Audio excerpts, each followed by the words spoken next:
Alright guys, I actually feel pretty dumb right now. I decided to see this movie today, on a Tuesday, Bargain Tuesday, and I went to the earliest showing at 10 in the morning, okay, and there was like 3 other people in my theater. Meanwhile, I could have seen this movie this past weekend, on Friday or Saturday, and I could have went, in the afternoon, and I would have been with a bunch of girls my own age in the theater. I'll always be alone. I'm just kidding, guys. Anyway, hey there, guys, what's up? It is Autobot Mike 18 here with another movie review. Yes, guys, I know this review is a few days late, but this weekend we had 2 films that came out in the theaters that I wanted to see. One of them was Edge of Tomorrow, which I already reviewed, and the other one was this movie, and I really wanted to see Edge of Tomorrow, which is why I saw that this weekend, and I saved this movie for today. But still, I wanted to see this movie, and like I said, I didn't realize that a lot of girls would be going to see the movie this weekend. I could have gone, seen this movie with a lot of other people, okay? Anyway, just throwing that out there. But anyway, guys, in this review, I'm going to be reviewing the new teenage romance drama film, The Fault in Our Stars. Now, The Fault in Our Stars, guys, is based off of the best-selling novel of the same name by John Green, and the movie stars Shailene Woodley and Ansel Elgort. And now, a lot of people have been hyping up the movie adaptation of The Fault in Our Stars, mainly because they, one, not only loved the book so much, but they wanted to see it, portrayed on the big screen, especially with the 2 actors they cast in the movie. And Twitter had been exploding. A lot of my even one of my friends who read the book said it was good, and he saw the movie too, and he said it was good.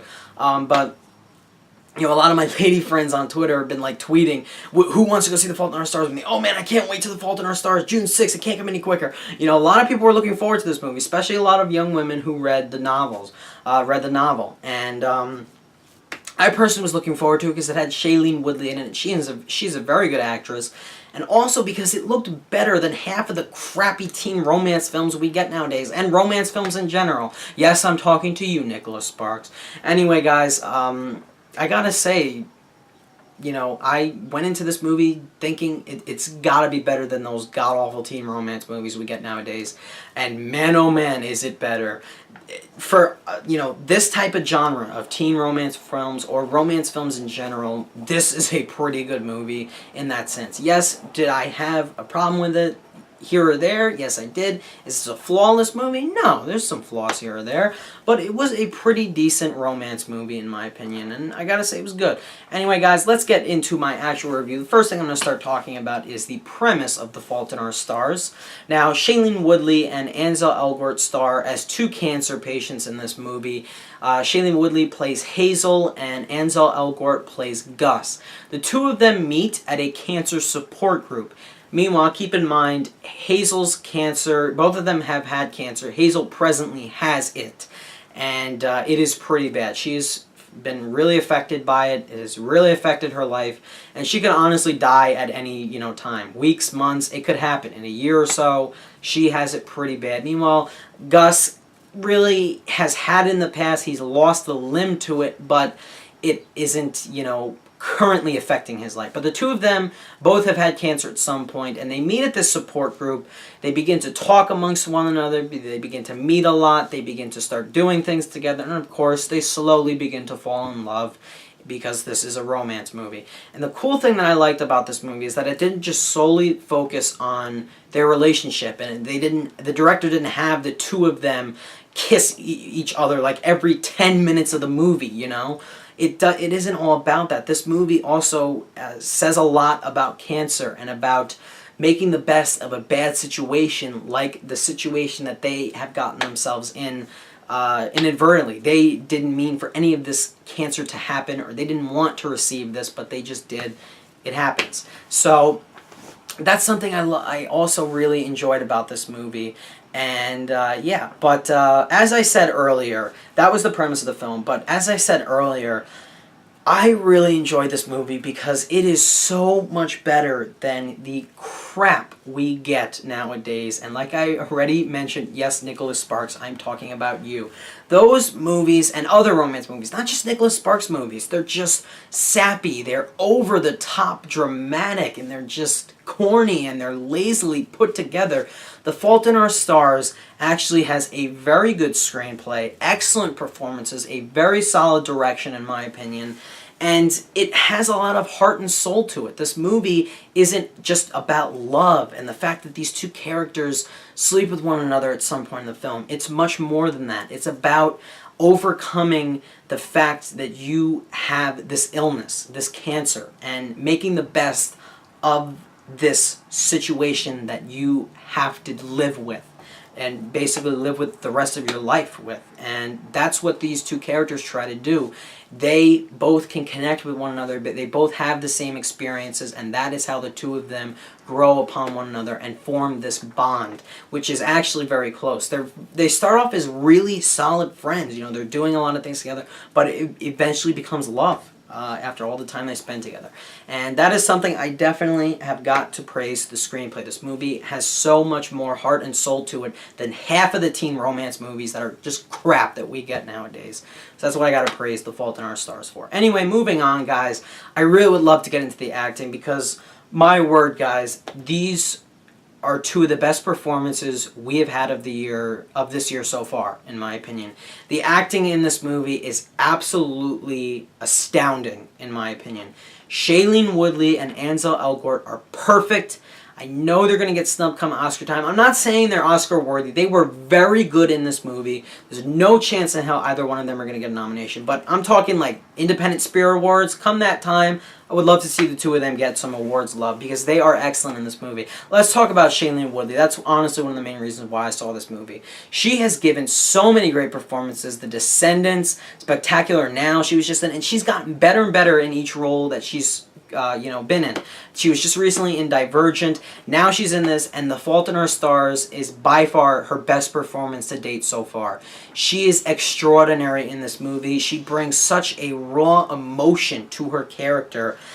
And I just love how she is the type of character that isn't just going to lie around in bed and, sulk because she has cancer. She's actually going out there. She wants to go out. She lies outside on the grass of her front lawn or her backyard or whatever, and she actually goes out. She goes to this support group. She's spending time with the character of Gus, and I really liked that in this movie about her, that thing about her character. She's not one of those, oh, I want you to pity me, I have cancer.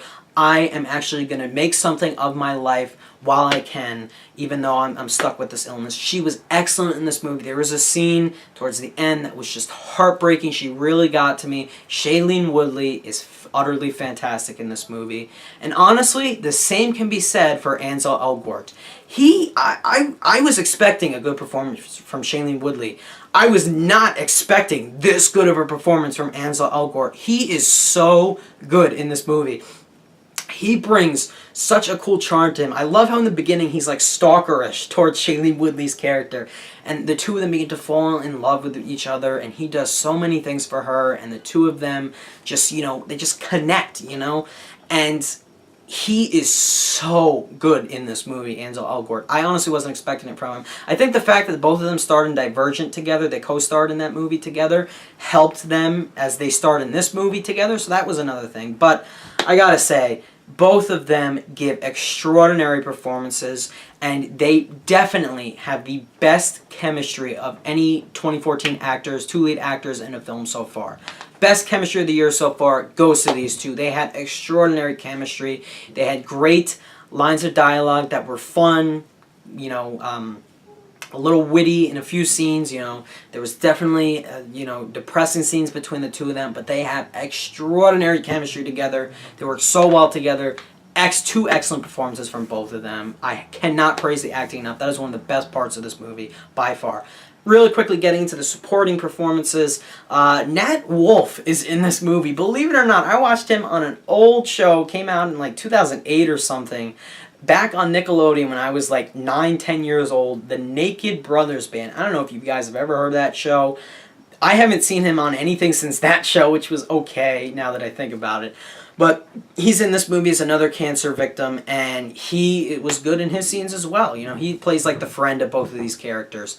Laura Dern also plays Shailene Woodley's mother in the movie, and there's a great cameo appearance playing, but from an actor I really love. I don't want to spoil who he is, or this actor who's in this movie. I don't want to spoil it. It was a surprise to me. I did not know he was going to be in the movie, so I'm not going to spoil his role, his cameo role. But he plays an author in the movie, and that's all I'm going to say. But he was great in his scenes as well. So Laura Dern, supporting cast, all did a great job. And Shailene Woodley and Ansel Elgort were just extraordinary in this movie.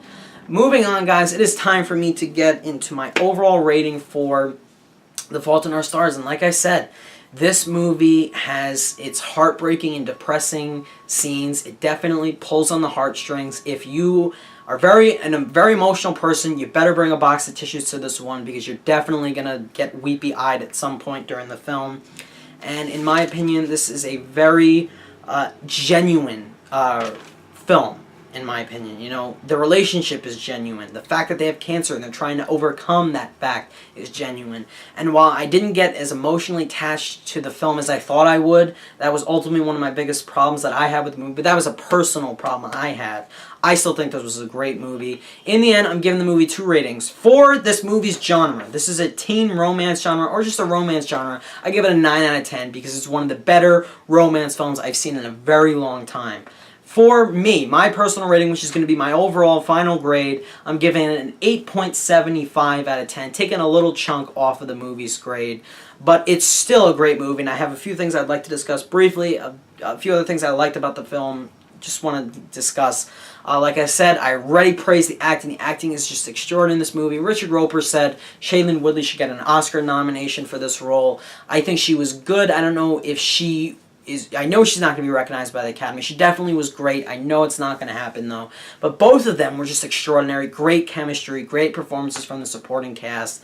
Yeah, the acting was just basically flawless. You know what? It was flawless, in my opinion. Every actor was on the top of their game in this movie. I definitely praise the performances. The directing, I don't know who directed this movie, I forget his name, but man oh man did he do a great job, because it's not easy to direct a movie that's this heartbreaking or this sad in a few scenes, you know? You really need to get the best out of your actors, and whoever directed this movie did that, you know? He got his actors to act to their fullest, and it was great.